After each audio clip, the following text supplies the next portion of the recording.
সেনানায়কসকল, সেনাপতি ডাঙৰীয়া, আজি বহুদেৱ দৈৱকীৰ বিবাহ কাৰ্য ইতিমধ্যে সমাপ্ত হৈছে। বাৰু তোমালোকে বিবাহ যাত্ৰাৰ বাবে সকলো আয়োজন সম্পূৰ্ণ কৰি তুলিলানে সেনানায়কসকল? বিবাহৰ কাৰণে 1000 হাতী আৰু 1000 ঘোঁৰা সুন্দৰকৈ সজাই পৰাই ৰখা হৈছে সেনাপতি ডাঙৰীয়া। সুন্দৰ। আৰু বিবাহ কাৰ্যত যিকোনো সম্ভাৱ্য বিপদৰ বাবে অশ্বাৰোহীসকলক সম্পূৰ্ণ সাজু কৰি ৰখা হৈছে সেনাপতি ডাঙৰীয়া। সেনাপতি ডাঙৰীয়া, বিবাহ যাত্ৰা যাতে সুকলমে সমাপন হয় তাৰ বাবে পদাতিক সৈন্যসকলক সাজু কৰি ৰখাৰ ব্যৱস্থা কৰা হৈছে। এই বিবাহ কাৰ্যত যাতে কোনো বিধি প্ৰসাদী কৰিব নোৱাৰে সেইকাৰণে ভিন ভিন অসুৰক ভিন ভিন ৰূপ ধৰি তীক্ষ্ণ নজৰ ৰাখিবলৈ কোৱা হৈছে। সুন্দৰ, অতি উত্তম। বাৰু এতিয়া তোমালোক সাৱধান হৈ থাকিবা। মহাৰাজৰ আগমনৰ সময় হৈছে। মই মহাৰাজক আগবঢ়াই আনোগৈ। তোমালোকে নিজ নিজ স্থানত সাৱধান হৈ ৰখা।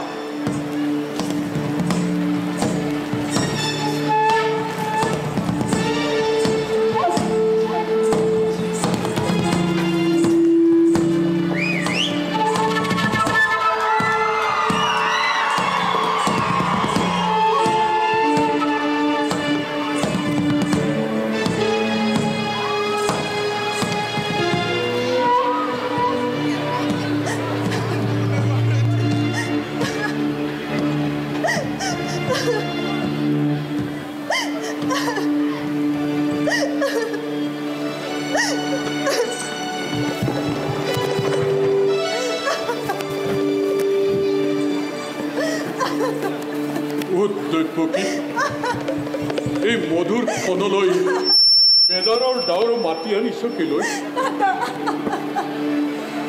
এই মুহূৰ্তত দিব পাৰোঁ তোক মই ঐশ্বৰ্য সম্পত্তি, কিন্তু নুশুভে এইখনত দিছো মাত্ৰ দাদাৰৰ হিয়া ভৰা আশীৰ্বাদ।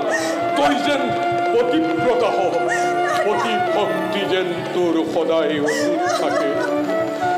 বসুদেৱ মহাৰাজ, মহাৰাজ নহয় বসুদেৱ, কোৱা মোক মিত্ৰ বুলি। এই ৰাজ কাৰেং শূন্য কৰি এটি ৰত্ন তুলি দিলো তোমাৰ হাতত। অতিকে আজলি তাই শতদোষ কৰিব মাৰ্জনা।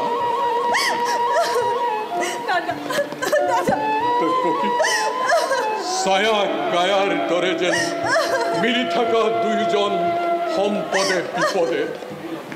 বলা বসুদেৱ, বক্তব্য আজি মই নিজ হাতে ৰথৰ সাৰথি হৈ তাক বহাই দিওঁ তোমাৰ দুইটিকে, তোমাৰ দুইটিকে, তোমাৰ দুইটিকে।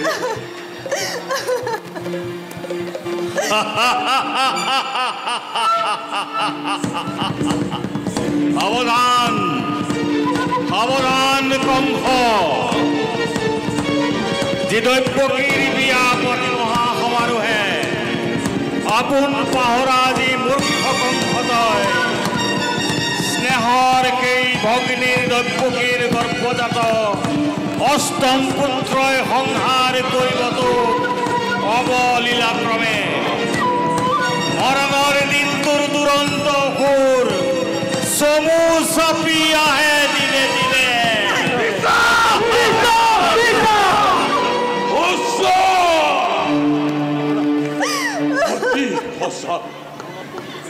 বনত পৰিছে সেই ধৈৰ্যটিৰ বৰ। আপোন পাহৰা হৈ আনন্দতে পাহৰিছো নিজৰেই ভূত ভৱিষ্যত। সাৱধান কৰি দিছে আকাশীবাণীয়ে, ওৰাই দিছে মোক কৰ্তব্য নিজৰ। কালকেতু মহাৰাজ, ঘূৰুৱা বিজুলী বেগে তীক্ষ্ণ তৰোৱাল, আনন্দত মুক্ত প্ৰজা পলক লৰি। মোৰ কোনো নাই শত্ৰু বধ কৰা জাগে যতে পোৱা বলিয়া দোকান হাতী তুৰন্তে আনি মেলি দিয়া প্ৰজা সাগৰ আনন্দৰ উচ্চ পাওক আদি ধ্বংসৰ ধুমুহা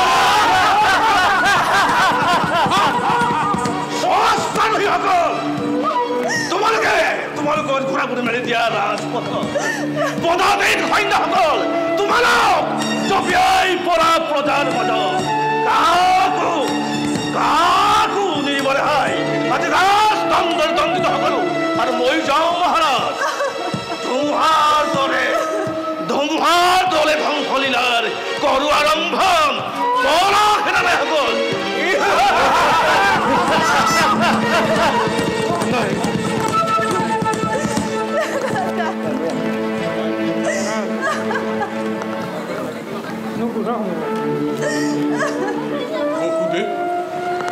নতুন মিতিৰ মোৰ স্নেহৰ ভক্তি দৈৱকী শুনিলা নহয় ভৱিষ্যত ভাগ্য লিখি মোৰ যি মিলন বান্ধোনেৰে বান্ধিছিলো তোমা দুইটিকে সেই মিলনেই আজি স্পষ্টভাৱে কৰিলে ঘোষণা অচিৰতে কংসৰ মৰণ যি হিয়া ভৰা আনন্দ কৰিলো প্ৰদান তাৰেই সুন্দৰ প্ৰতিদান কি কৰিব অমৃতত গৰল উঠিল বেশ কথা হে হব নহব অন্যথা কিন্তু কংসৰ মৰণ জানো ইমান সহজ স্নেহ মমতা যি আছে যত মানে সকলোকে বিসৰ্জিলো এই মুহূৰ্ত সম্বন্ধৰ নাক দিলো তলিয়াই হস্তে তৈপকীৰ কৰি শিৰত চেত মুক্ত হব খোজা মূৰ্খৰ মৃত্যুৰ দুৱাৰ থমেবে ৰুদ্ধ কৰি চিৰকাললৈ কোৱা দাদা কিবা হেতু অনৰ্থক মই ল'ব লাগে মৃত্যুদণ্ড আজি কিবা হেতু মথুৰাৰ নিৰীহ প্ৰজাই শাস্তি পাই বিনা অপৰাধে ৰজা হৈ ৰাক্ষস মূৰ্তিৰে মানৱ নামত কিয় কলংক কাঢ়িছা দাদা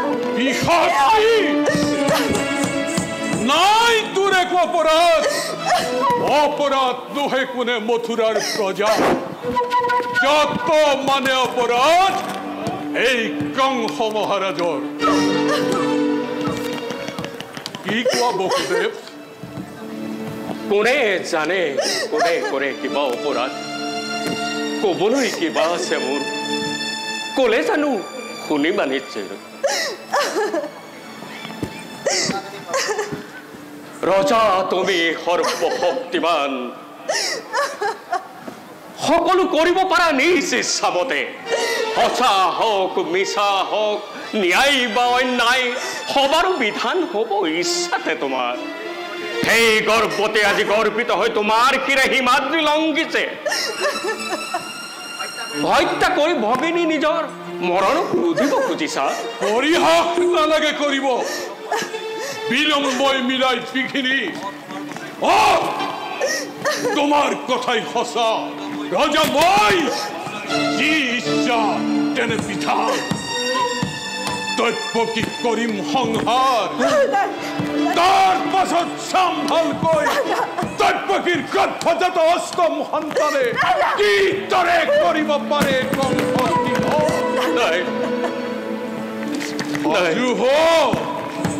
সাজু হ তৈপকী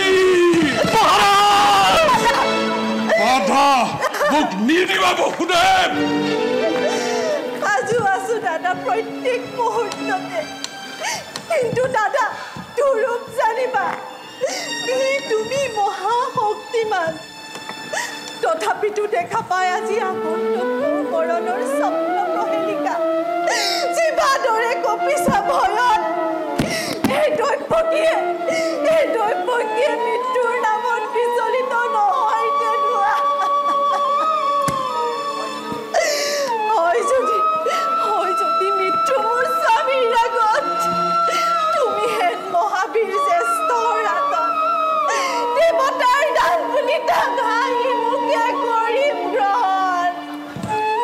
কথা মহাৰাজ এনে কাৰ্য অতি অশুভ নাৰী হত্যা ভগিনী হত্যাৰে কলঙ্কৰ কালিমাখানি ক্ষত্ৰিয় ৰখি চি চি বিনা প্ৰয়োজনে তুমি ৰঞ্জিত কৰিছা ধৰণে এনে কাম কৰা যদি ইচ্ছাতে যুগে যুগে জগতৰ বীৰ সমাজে হত মুখে কৰিব গঞ্জনা নলব তোমাৰ নাম ঘৃণাতে লাজতে আৰু তাৰে ভয়ত সাপ পুহি গাখীৰ খুৱাই এই মূৰ্খ কংসৰাজে বীৰ বুলি জগতত দিব পৰিচয় সুন্দৰ সুন্দৰ তোমাৰ যুক্তি হিতকাংক্ষী তুমি মোৰ মিত্ৰ বসুদেৱ তাৰো আছে সহজ উপায় উপায় দৈৱকীও জীয়াই থাকিব তোমাৰো ৰাজা একোকে অনিষ্ট নহব কৰ জোৰে কৰিছো মিনতি দিয়া মোক দৈৱকীৰ প্ৰাণ ভিক্ষাদান তাৰ পৰিৱৰ্তে মহাৰাজ দৈৱকীৰ গৰ্ভজাত সকলো সন্তান যি মুহূৰ্ততে ভূমিষ্ঠ হ'ব তাৰ পাছতে এজন এজন কৰি আনি দিম তোমাৰ হাতত হত্যা কৰি সিহঁতক তুমি হবা সাৱধান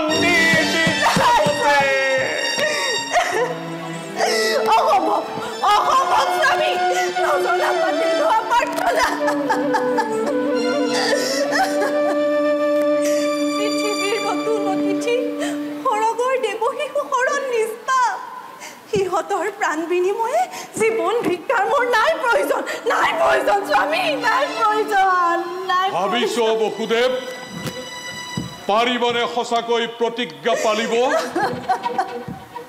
যদি পাৰা নাই মোৰ কোনো আপত্তি তোমালৈ চাই মই দিব পাৰো মুক্তি দৈৱকীক শক্তিধৰ নৰপতি তুমি প্ৰজা আমি আশ্ৰিত তোমাৰ দুৰ্বল আমাৰ পৰা প্ৰবল শক্তিৰে তুমি আপোন ইচ্ছাৰে কাঢ়ি নিব পাৰা যত আছে সকলো আমাৰ তথাপিতো কওঁ শুনা মই মিছা কথা নকওঁ কদাপি প্ৰাণন্তেও প্ৰতিজ্ঞা পালিম হে হ'ব দেৱী প্ৰতিশ্ৰুত মই এতিয়াৰ পৰা তেন্তে গৈ দুয়োজনে চাবলৈ স্থিৰ নেত্ৰে চিহ্নশীৰ নিজ সন্তানৰ কৰাগৈ প্ৰস্তুত নিজকে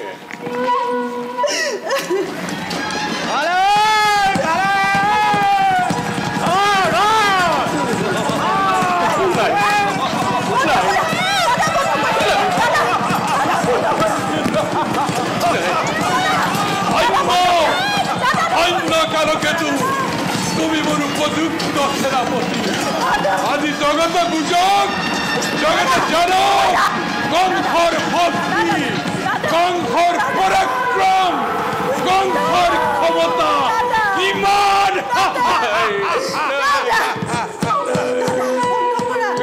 হাতেৰ পিখাচি হাতেৰ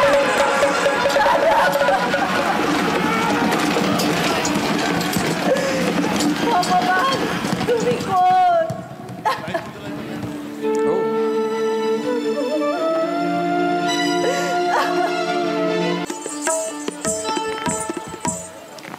কালকেতু মহাৰাজ তোমালোকে আয়োজন কৰা গীত মাত দেখি মই পৰম সন্তুষ্ট মহাৰাজৰ অনুগ্ৰহ এই কালকেতুৰ সৌভাগ্য মহাৰাজ বন্ধুসকল আজি মথুৰাৰ চাৰিওফালে এটাই মাত্ৰ গুঞ্জন শুনা গৈছে দৈৱকী আসন্ন প্ৰসৱৰ কাল নিচেই ওচৰত হয় মহাৰাজ বসুদেৱ মহন্তই নিজৰ প্ৰতিজ্ঞা পালন কৰে নে নকৰে মহাৰাজ আপোনাৰ শত্ৰু য'তেই নাথাকক কিয় মহাৰাজ আমি বিচাৰি উলিয়াম মহাৰাজ মহাৰাজ সেইকাৰণে মই নিশ্চিন্ত আছো অৱশ্যে দৈৱকীৰ অষ্টম সন্তানহে মোৰ প্ৰাণবৈৰী প্ৰথমৰ পৰা সপ্তমলৈ মোৰ কোনো চিন্তাৰ কাৰণ নাই। এইবুলি আমি যাদৱসকলক বিশ্বাস কৰিব ভাল নহয়। উত্তম। এতিয়া সকলো অসুৰে ভিন ভিন ৰূপ লৈ ৰাজ্যৰ সকলো খবৰ সংগ্ৰহ কৰা। মহাৰাজাৰ জয় হওক। মহাৰাজ, বাহিৰত বসুদেৱ আপোনাৰ দৰ্শন প্ৰাৰ্থী। অসময়ত বসুদেৱ? বাৰু যা, আহিব কব। জীৱাজ্ঞা মহাৰাজ।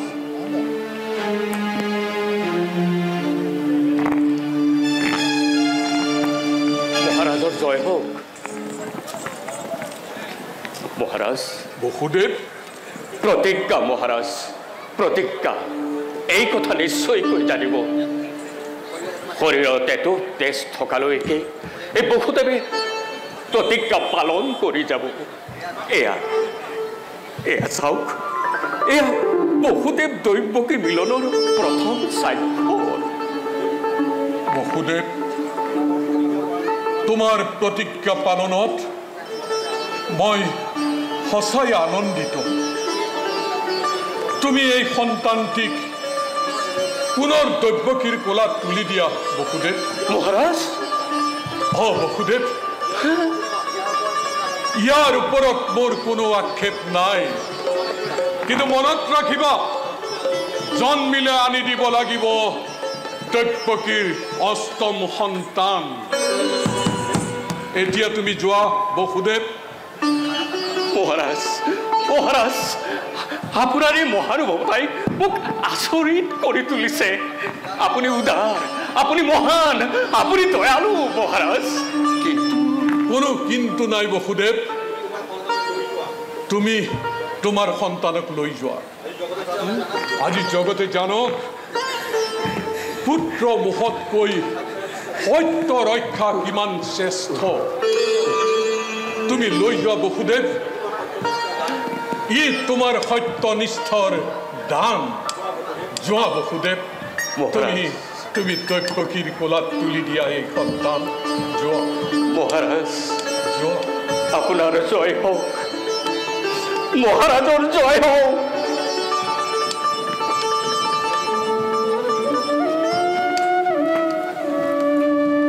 কালকেতু মহাৰাজ। আজি মোৰ বৰ আনন্দৰ দিন কালকেতু। হয় মহাৰাজ। আজি ৰাজ্যত দিয়া সকলোৱে আনন্দ উৎসৱ পালন কৰক। ভক্তি দৈৱকী মাতৃ হল আৰু মই হলো মাতৃ। নাৰায়ণ নাৰায়ণ নাৰায়ণ। আহক দেৱৰ্ষি, আহক। নাৰায়ণ নাৰায়ণ। আজি মহাৰাজক বৰ আনন্দিত যেন লাগিছে। নিশ্চয় কিবা শুভক্ষণ মিলিছে। অন্য একো তেনেকুৱা আয়োজন নাই দেৱৰ্ষি। যাদৱ নেতা বসুদেৱৰ প্ৰতিজ্ঞা পালন দেখি মই আনন্দিত নহয় নোৱাৰিলো দেৱৰ্ষি। তেন্তে বসুদেৱৰ প্ৰথম পুত্ৰক আপুনি নিষেধ কৰিলে? দেৱৰ্ষি, বসুদেৱে নিজৰ প্ৰতিজ্ঞা পালন কৰিলে। মইহে শিশুটিক প্ৰাণ দান দিলো। প্ৰাণ দান? নাৰায়ণ নাৰায়ণ নাৰায়ণ।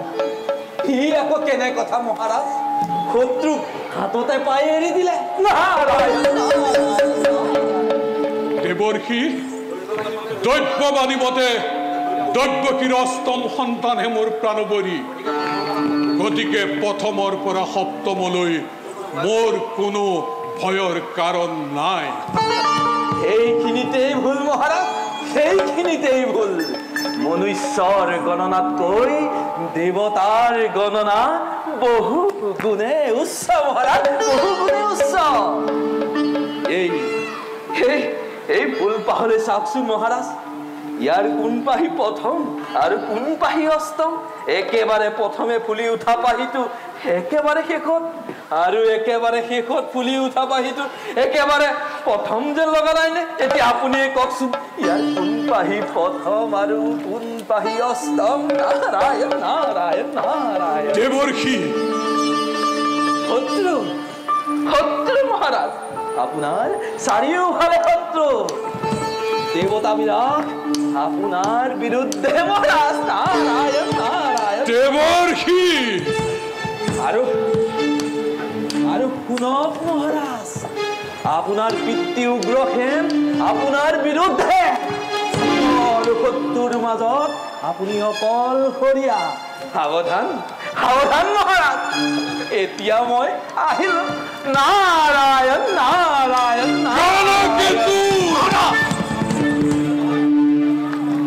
নাৰদৰ বাণী শুনিলা নহয় শুনিলো মহাৰাজ লৈ অহা দৈৱকীৰ সন্তানক বধ কৰো ততালিকে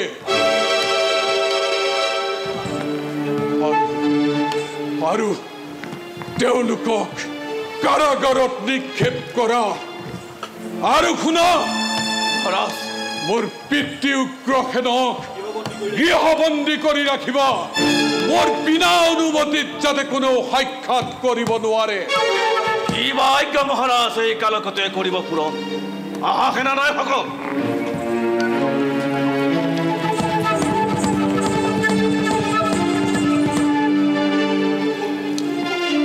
শত্ৰু শত্ৰু শত্ৰু আকাশত শত্ৰু বতাহত শত্ৰু কংস মহাৰাজ মই গাৰ শক্তিৰে সকলো শত্ৰু নিপাত কৰি কংস হব জগতৰ একছত্ৰী ৰজা বিস্তাৰ কৰিব ৰাজ্য আপোন ইচ্ছাতে কংস এই শক্তি আৰু পৰাক্ৰম যদি বৰ্তাই ৰাখিব বিচাৰিছ সেয়া দয়া আৰু মৰমৰ মাজেৰে পাৰিবি নিষ্ঠুৰতা আৰু স্বেচ্ছাচাৰিতাৰে নহয় কংস তুমি ইয়ালৈ কিয় আহিছা পিতা যোৱা তোমাৰ উপদেশৰ নাই প্ৰয়োজন তুমি বিশ্ৰাম কৰাগৈ বিশ্ৰাম বিশ্ৰাম যত মথুৰাৰ শত সহস্ৰ প্ৰজাৰ দুখ দুৰ্দশাৰ চকুৰ পানীৰে নৈ বব লাগিছে যি মোক বিশ্ৰামৰ পৰা বঞ্চিত কৰিছে সি আকৌ মোক দিয়ে বিশ্ৰামৰ পৰামৰ্শ দম্ভ আৰু অহংকাৰ পৰিত্যাগ কৰ কংস ৰাৱণৰ পাপৰ ফলত যেনেকৈ এদিন সোণৰ লংকা জ্বলি চাৰ খাৰ হৈ গৈছিল ঠিক তেনেকৈ এই পুণ্যভূমি মথুৰাও এদিন নিঃশেষ হৈ যাব তুমি এই কুমন্ত্ৰণা ক'ত পালা পিতা মই জানিব পাৰিছো মথুৰাৰ সমগ্ৰ প্ৰজা বিদ্ৰোহী হৈ উঠিছে তলে তলে কৰিছে গোপন চক্ৰান্ত বিচাৰিছে কংসৰ বিনাশ মই এতিয়াও কৈছো কংস তই ঈশ্বৰত বিশ্বাস ৰাখ ঈশ্বৰ বৰ দয়ালু কংস ঈশ্বৰ ঈশ্বৰ ঈশ্বৰ ক'ত আছে ঈশ্বৰ ঈশ্বৰক লৈ আহা মই ঈশ্বৰ নাজানো ঈশ্বৰ নামানো আৰু সেই নিমিত্তে ৰাজ্যত নাৰায়ণৰ মন্দিৰ ভাঙি চিঙি চুৰ মাৰ কৰি ধ্বংস কৰি ঈশ্বৰৰ ঈশ্বৰত্ব বিলুপ্ত কৰিছো ৰজাই যি কৰে ই কেতিয়াও অন্যায় হ'ব নোৱাৰে এই কোন আছ এই বৃদ্ধক ইয়াৰ পৰা লৈ যা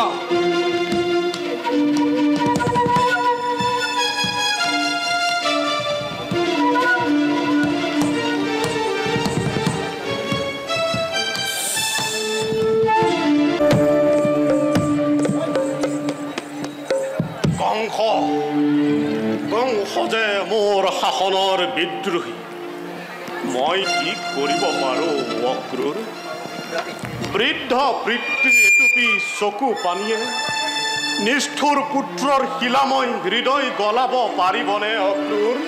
সকলো কথা এবাৰ ভাবি চাওক মহাৰাজ।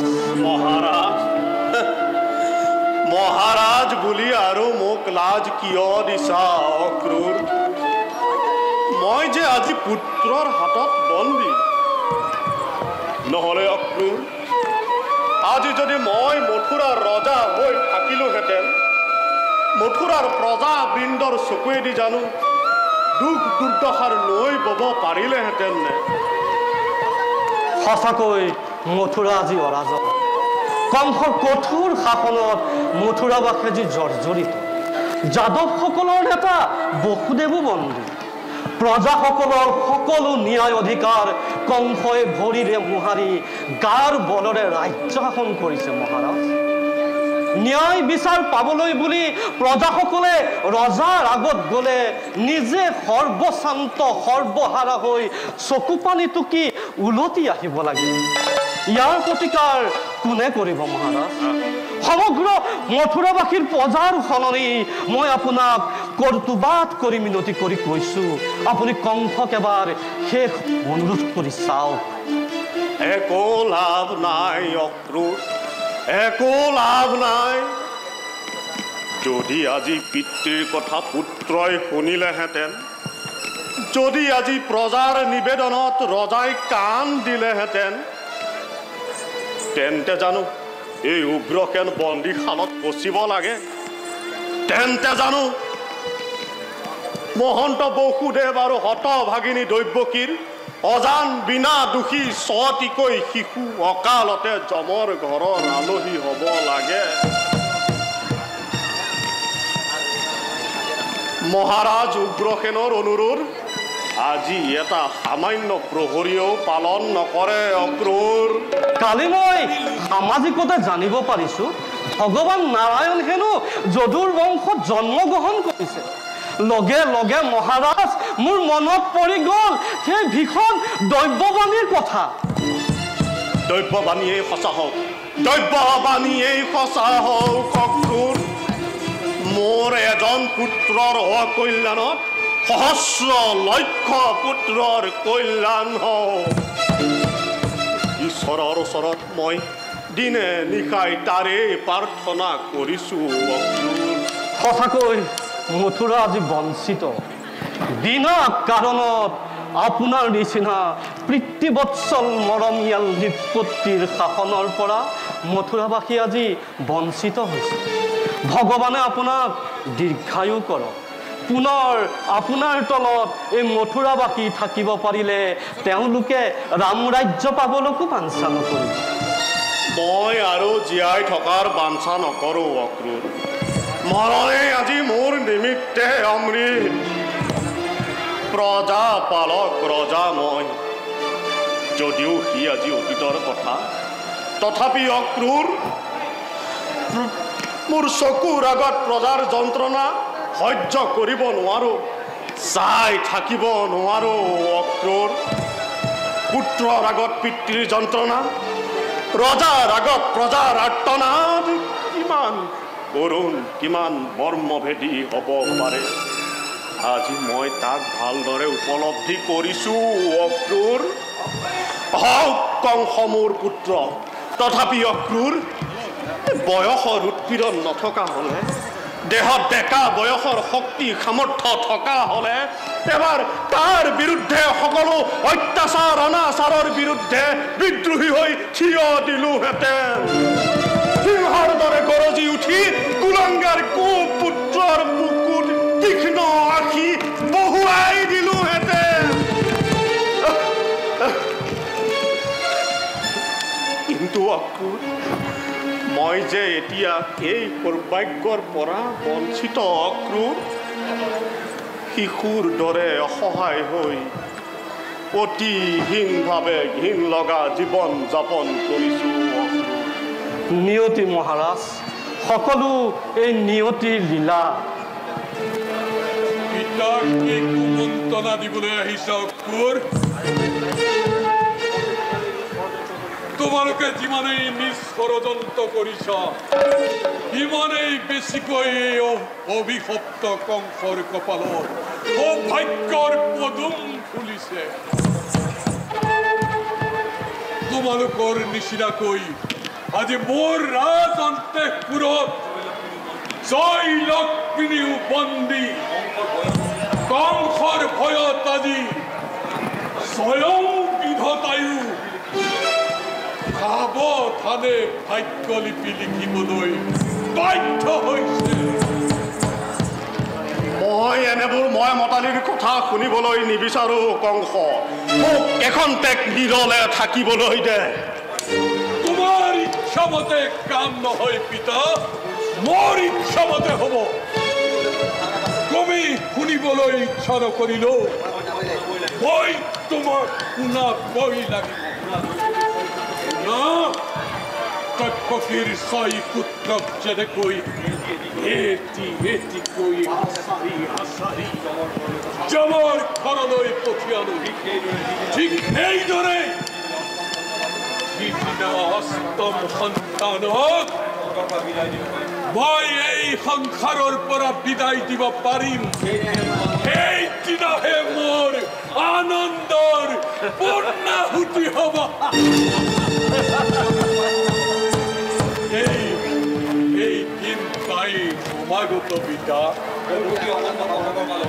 দৈৱকীৰ আসন্ন প্ৰসৱৰ কাল অতি ওচৰ কিন্তু বসুদেৱ আৰু দৈৱকীৰ দোষ কি কি দোষত তেওঁলোক বন্দী কেৱল বন্দীয়েই নহয় পিতা প্ৰহৰীৰ অতি সতৰ্ক দৃষ্টিত দুইজন শৃংখলবদ্ধ একো চিন্তা নকৰিবা পিতা কংসৰ প্ৰাণবৰী আগমনৰ বাবে সকলো আদৰ অভ্যৰ্থনা কৰি আয়োজন সম্পূৰ্ণ কৰিছো এই শুভদিন শুভক্ষণৰ অপেক্ষাত শত সহস্ৰ প্ৰহৰী স্বয়ং কংসৰাজেও বিনিত ৰদনী কটাইছে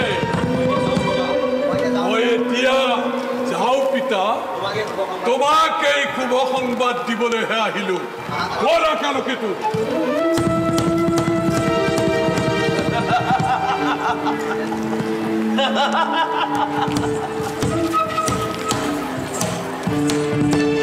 অক্ৰূৰ মহাৰাজ মথুৰাৰ ভৱিষ্যত পোহৰ নে অন্ধকাৰ অক্ৰূৰ ই যে অতি কঠিন প্ৰশ্ন মহাৰাজ আশা কৰোঁ পোহৰেই হ'ব যদু বংশৰ আমাৰ পূৰ্বপুৰুষসকলে সৰগৰ পৰা আমাক কেনেদৰে অভিশাপ দিব লাগেনে অক্ৰূৰ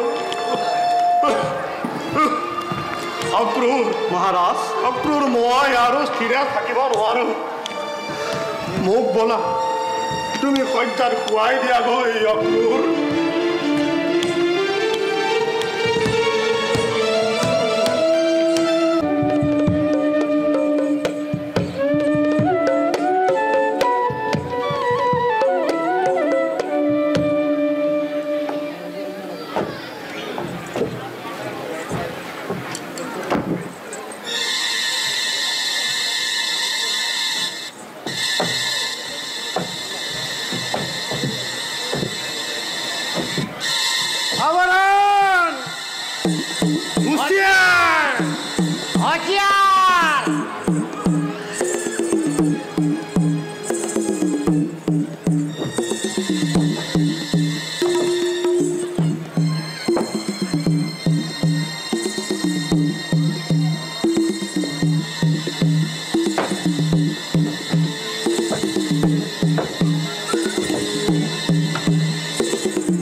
মই কথা এটা ভাবি ভাবি এতিয়াহে গম পাইছোঁ বুজিছা কি কথা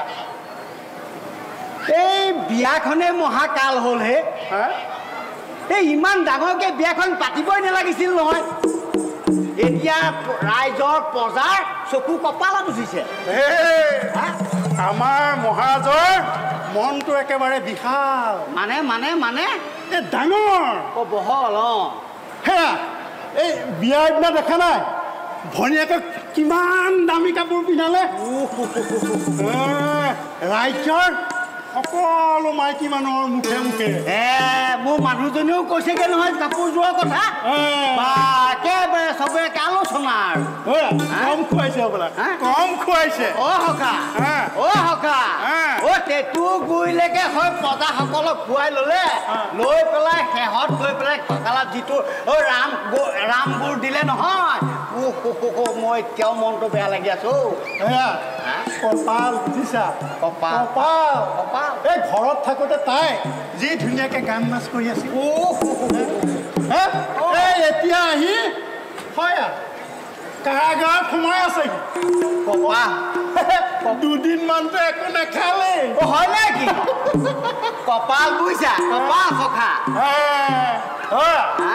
মোৰ মানুহজনীয়ে মোক ঘৰত আমাৰ দুটাক নীলাজ বুলি কয় কিয় আমি হেনো সেই নতুন দৰা কইনাহাল শুই থাকে আমি হেনো পহৰা দি থাকোঁ আমাৰ হেনো লাজ নাই নক'ব কেলে থাকে কাৰাগাৰ ইটোৰ পিছত সিটো শিশু জন্ম হৈয়ে আছে আমাৰ নীলাজ বুলি নক'ব কেলে এই মহাৰাজে কিন্তু এটা কাম কৰিব লাগিছিল বুজিছা কি এই যদি বেলেগ বেলেগ যদি দুইজনকে কৈ থ'লেহেঁতেন নহয় এইবিলাক সমস্যাই নহয় ন আজি বতৰটো বৰ ভাল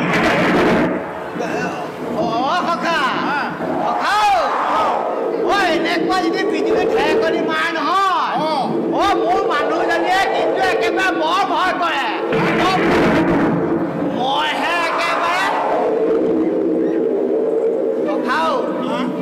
তেতিয়া মই কি কওঁ জানা মানুহজনীক এনেকে লাহেকে আল ফুলে লৈ পেলাই চৰাই পোৱালিটো লোৱাতে শুই থাকোঁ আৰু ৰাতিটো তোমাৰো বা এই বিজুলী ঢেৰেকনি মাৰিলে মোৰ মানুহজনীয়ে যে মোক গোপা মাৰি ধৰে তাৰপিছত ৰাতিপুৱাহে এৰি দিয়ে আৰু আজি বা আকৌ কাক ধৰিব আজি বা কাক ধৰিছে বা আমি এই ৰাতিডালকে ধৰি থাকিম আমি থাকিব মোৰ টোপনি ধৰিছে মই অকণ শুই লওঁ দিয়া মই আগতে শুওঁ নেকি নহয় এই আগ ৰাতিতে যদি মই শুওঁ নহয় তেতিয়াহে মোৰ টোপনিকণ যায় পিছ ৰাতি আকৌ অহা যোৱা কৰি থাকোঁতে যায় নহয় তোমাৰ কথাই বহুত উত্তৰ বেমাৰডাল আছে আজিলৈকে লগে নাই মিঠাকণো কমকৈ খাওঁ যে সকাও মই দিয়া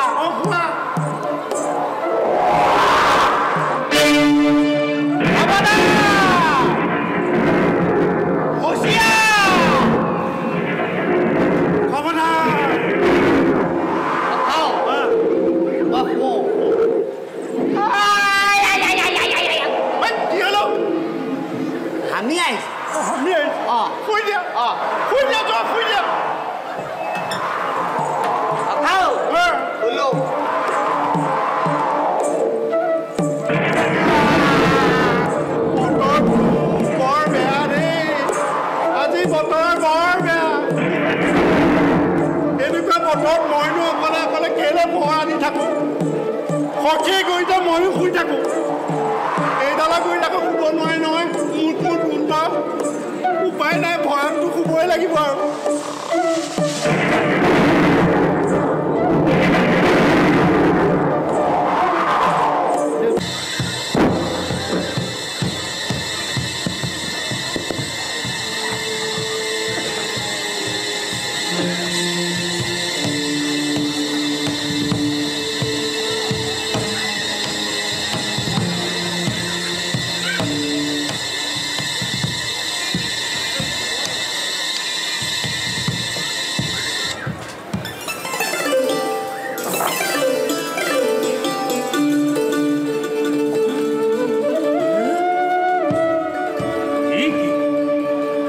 কিবা আচৰিত কিবা সেইটো আপোনা আপুনি শিকলি হাতৰ পৰা পৰিল হুলকি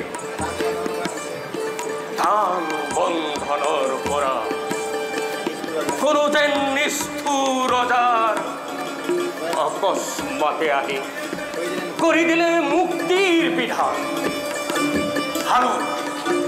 অলৌকিক সকলো কিবা অলৌকিক ঘটনা।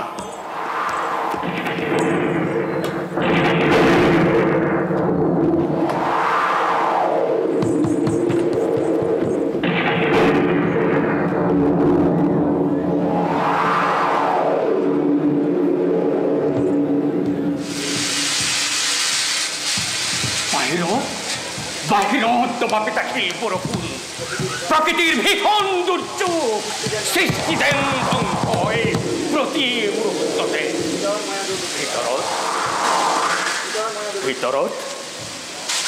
ভিতৰত মই আৰু দৈৱকী মাথোন আছো যেন দুটি প্ৰাণী সৃষ্টিত কেৱল।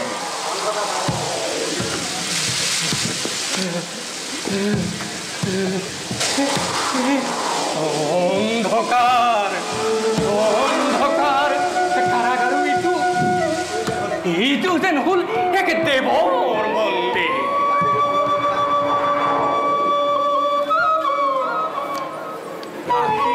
ৰাখি ফুলৰ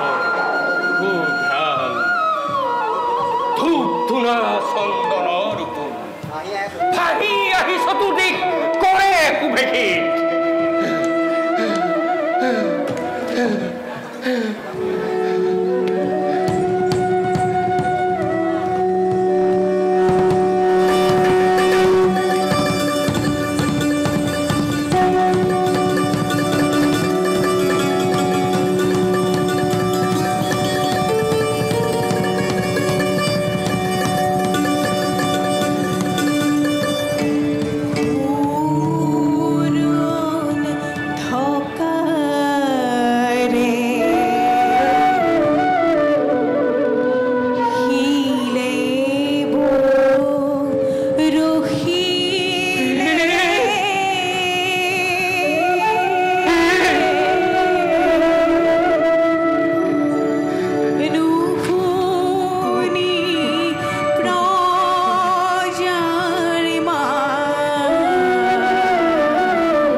এতিয়া কথা পুত্ৰবোৰ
সুন্দৰ হে চিৰবন্দিত বিশ্বৰ সকলো জ্যোতি যত মানে সৌন্দৰ্যৰ সৃষ্টি সকলোতে সমাৱেশ কৰি ভুৱন মোহন ৰূপ দেখুৱাই তোমাৰ সকলোতে কৰিলা জ্যোতিষ্মাল পোহৰ। কিবা শক্তি কিবা সামৰ্থ্য আছে আমাৰ ক্ষুদ্ৰ আমি অতি ক্ষুদ্ৰ হে বিৰাট হে কল্যাণময় নিষ্ঠুৰে দুষ্ট হৈ পৰহি কৰোণা ধাৰাসাৰে আজি মেলি দিছা তুমি নিজ হাতে সৌভাগ্যৰ দুৱাৰ আমাৰ পুত্ৰভাৱে তুমি মোক ধৰিলা সাৱটি মাতৃভাৱে ললো মই বুকুত সোমাই সামৰা তজু চকু চাপ পাৰি ধৰা জ্যোতি জগতৰ পুত্ৰৰূপে নয়নৰ মণি ৰূপে বুকুলৈ আহা পুনবাৰ স্থিতি লোৱা দৈপকী কোলাত দৈপকীৰ মনোবাঞ্ছা পূৰ্ণ কৰা হে কল্পতৰু মোৰো এবে সেই অভিলাষ বুকুৰ মণি মোৰ বংশৰ পদুম ফুল মোৰ সদেহত তুমি দিনা দৈপকী হিৰাই কি যে অমৃতৰ ফুল সঞ্জীৱিত হ'ল মোৰ প্ৰাণ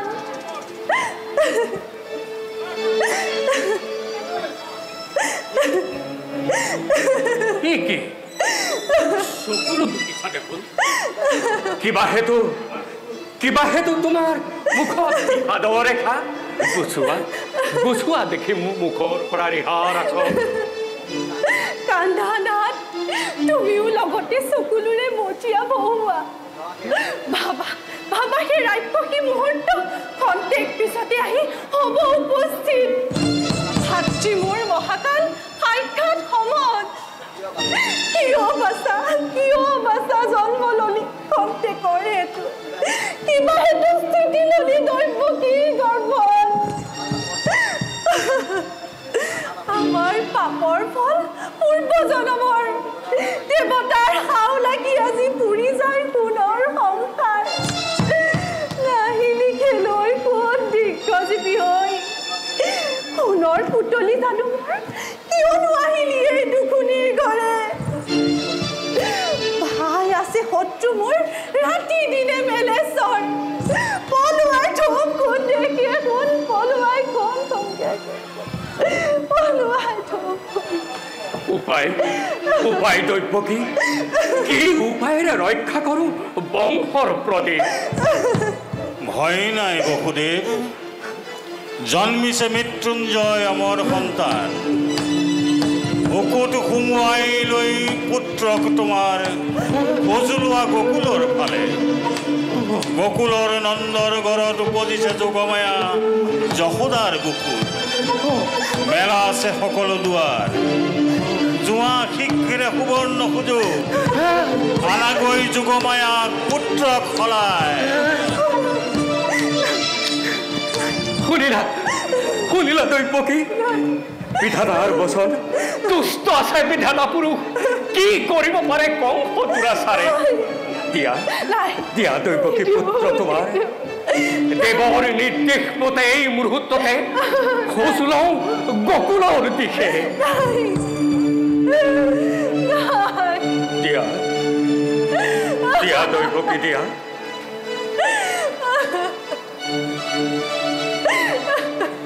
দেৱী দিয়া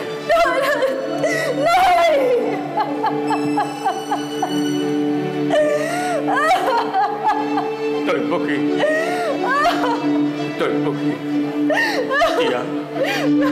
দিয়া পুত্ৰ তোমাৰ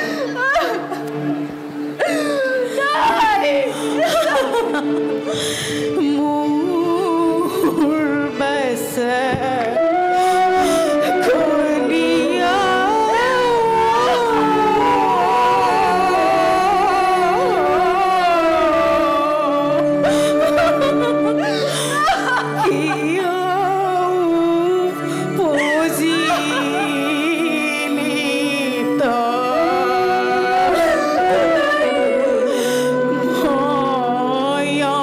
ভাই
কলিয়া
গজন ভ্ৰমণ যদিও বা জগতৰ পীৰ যত মানে সকলোৱে মহাসুখে নিত্যাৰ কোলাত ইচ্ছামতে কৰে বিচৰণ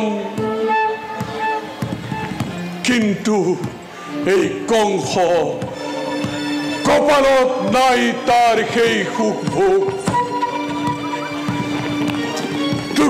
ফেনাদ্বীপ সেই শান্তিৰ কোমল শয্যা সিও যে অশান্তিৰ কন্ত কৰে কন্তকিত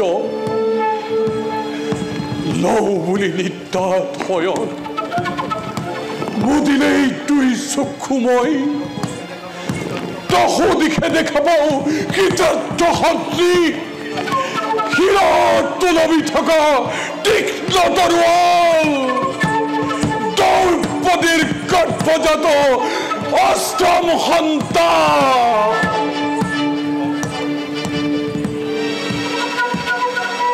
সংহার মূর্তি এরি প্রকৃতিয়ে পুনঃ শান্তরূপ করিলে ধারণ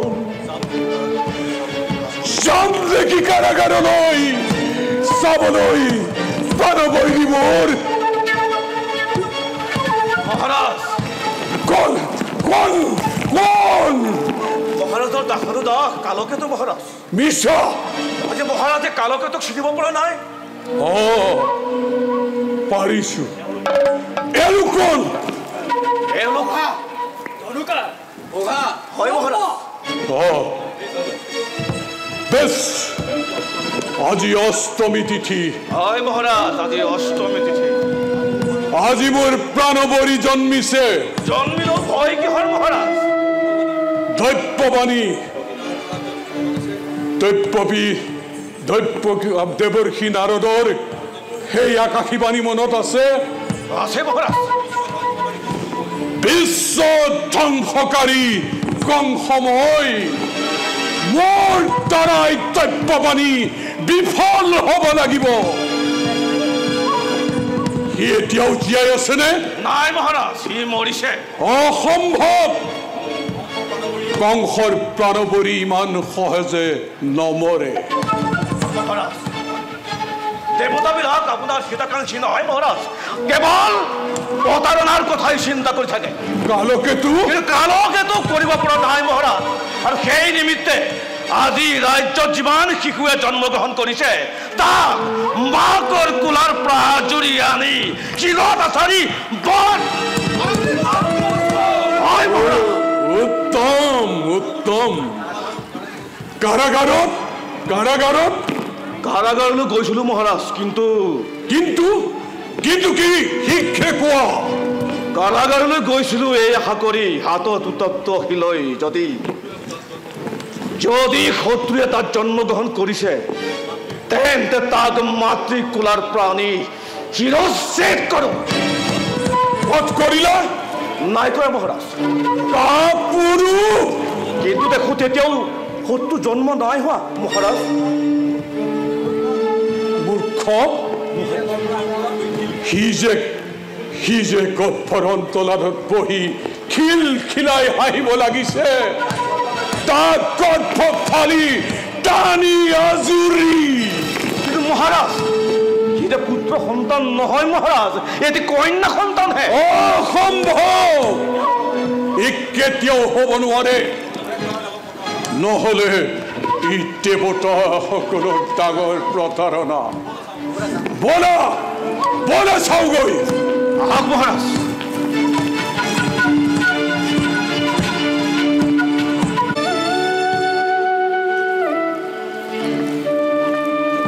আহক মহাৰাজ এয়া মোৰ কথা মিছা নহয় সৌজনী এজনী দীপলিপ ছোৱালীহে পুত্ৰই হওক বা কন্যাই হওক তথাপি দৈপকীৰ গৰ্ভজাত অষ্টম সন্তান দে দৈপকী কেঁচুৱা দে কাল শিশুৰ তেজেৰে বহুদিনীয়া পিয়াহ বনোৱাও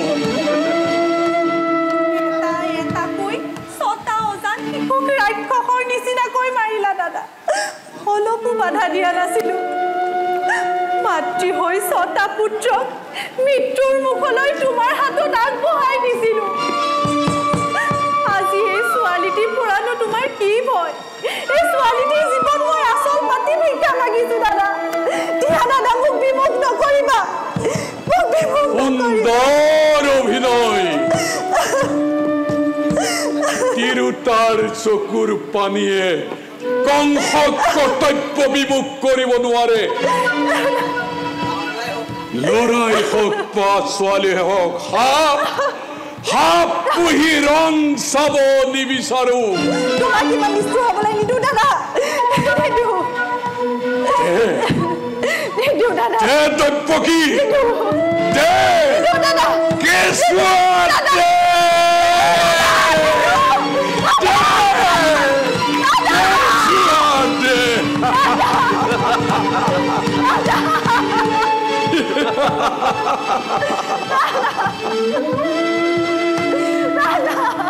কি হল বহুদেৱ তুমি দেখোন প্ৰস্তৰ মূৰ্তিৰ দৰে চাই ৰলা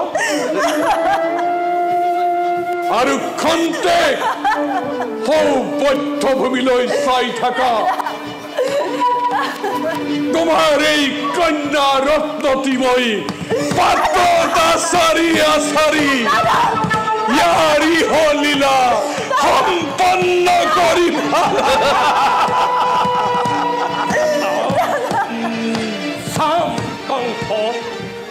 এইটোই চকুৰে নিমিষ নমৰাকৈ মই ছটা পুত্ৰৰ মৃত্যু চাইছিলো এইটোই চকুৰে নিমিষ নমৰাকৈ ছখন সৃষ্টিৰ ধ্বংসলীলা মই চাইছিলো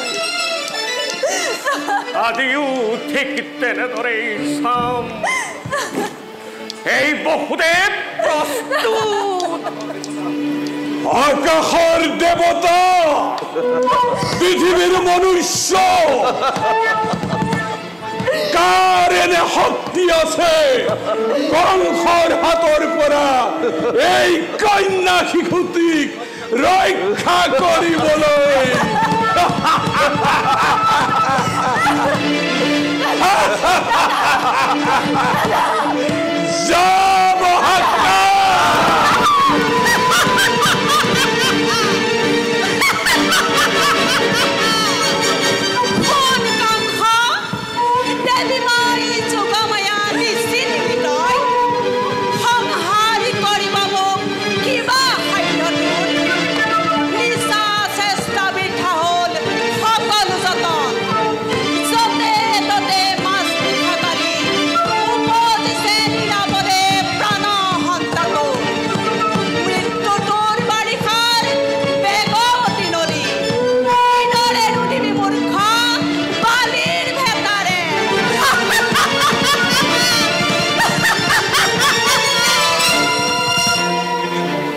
দেবতাৰ তীব্ৰ গঞ্জনাই শক্তিশাল সম পিন্ধে কংসৰ বুকুৰ অসহ্য যন্ত্ৰণা মহাৰাজ জ্বলি গল পুৰি গল মহাৰাজ সমগ্ৰ শৰীৰ কালকেতু মহাৰাজ দিয়া মোক তোমাৰ বাহুত আশ্ৰয় কালকেতু দিয়া মোক তোমাৰ বাহুত আশ্ৰয়